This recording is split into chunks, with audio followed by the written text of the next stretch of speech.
Wednesday. However, because we didn't have an outdoor liquor permit, we weren't able to have Mike Roberts live on location. So Mike gladly came into our studios a couple of hours ago, and I appreciate that. But we are still doing it on Facebook Live here. We have an opportunity, if you want, just go to Facebook and you can check out the wine and the labels, all those other great things that you like to do. Mike, thanks so much for coming in a little earlier. Thank you. It's a pleasure.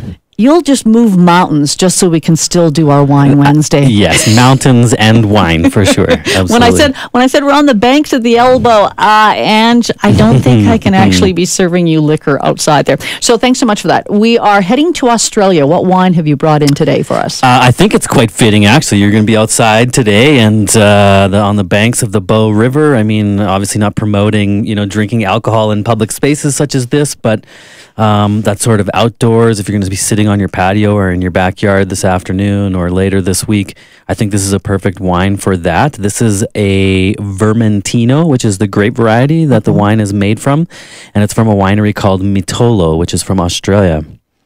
I've never heard you say that grape before. No. Vermentino? I don't know that I've ever brought a Vermentino in. Yeah. So it's Vermentino. It sounds very Italian. It's an Italian grape variety. Comes from Sardinia as the island where they would have grown it. So an island right on the Mediterranean. So you can imagine their diet would be plenty of seafood and shellfish and crustaceans and all that kind of stuff. Washed down with a glass of white wine. Hot climate, a Mediterranean climate. It's sunny and it's beautiful.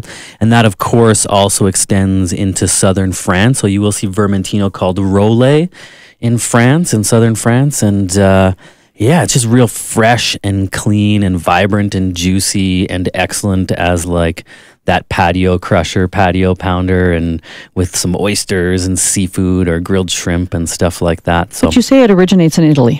And so just like all grapes around the world, those Italian grapes make their way to Australia. For sure. Australia is usually, you could say that it's influenced by French grape varieties from southern France, Rhone varieties like Syrah or Shiraz and Grenache and Mourvedre and these types of things.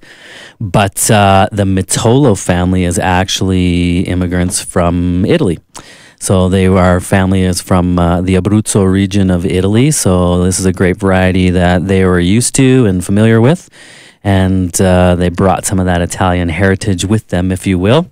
And it's totally unique for Australia because Australia is such a hot climate. I think normally you would think of these big, ripe, kind of heavy wine styles where they're picking the grapes a little bit early, a little bit underripe to maintain that acidity and that freshness. And it's hot there too, so they want to have a refreshing drink as well, right? So where is the Mitolo winery located? Because Australia is a very big country. It is a big country, and they're in the McLaren Vale. So for this part of Australia, that is sort of a quote-unquote little bit of a cooler area in the sense that it's up on some altitude, which means you get a little bit slightly cooler temperatures and very, very close to the ocean. This vineyard is quite close to the ocean, so the cool breeze from the ocean helps kind of slow the ripening down and stops the grapes from getting too sweet and too plump. So it's able to replicate the conditions that would have come from Italy then? I think so. I think this drinks very classically like a Vermentino would if you were to get it from France or from Italy especially. It's really like clean, like I say, and kind of high acidity and refreshing, lots of grapefruit and citrus kind of flavors to it. And, it doesn't have a really bold personality by any sense of the imagination. It's somewhat neutral. And if you've never had Vermentino before, I would say a slightly more personality than Pinot Grigio. All right. I've never had Vermentino before, and it's been sitting there in front of me. I am driving down to my on location, so I will have a couple of sips here before I drive, and we do not encourage anything more responsible drinking. Here, let's just try it here. It's lots of grapefruit on the nose and fresh smelling and... Wow. Right away when I tasted even. When you mentioned grapefruit, that's what I was getting. For sure. A little more viscous, meaning, I know it probably sounds goofy to the listeners, but a little more slippery than Pinot Grigio. Not quite as crisp and sort of hard, if you will, as Pinot Grigio. A little bit more slippery, a little more texture, but a really great winery. And these guys, they moved there in the 1950s. And after a long time farming and doing other things, they decided to make their own wine. And Ben Glatzter is their winemaker, who's very famous for making some really swanky, really awesome Australian wines. So all around just a really great job. I really get the citrus flavor. So what am I pairing this with? I think seafood and salads and anything that's sort of fresh, anything that has bitterness or acidity to it, anything with a vinaigrette, light dishes, some good chit-chat under the sun, under the umbrella, in an ice bucket. I mean, just really easygoing, a really kind of a fresh wine style. If you are having a gathering and you're having some appies to begin with and whatnot, a great way to start, I think. So, how much is it? It's going on sale starting tomorrow for $15.99, so that's a $7 savings.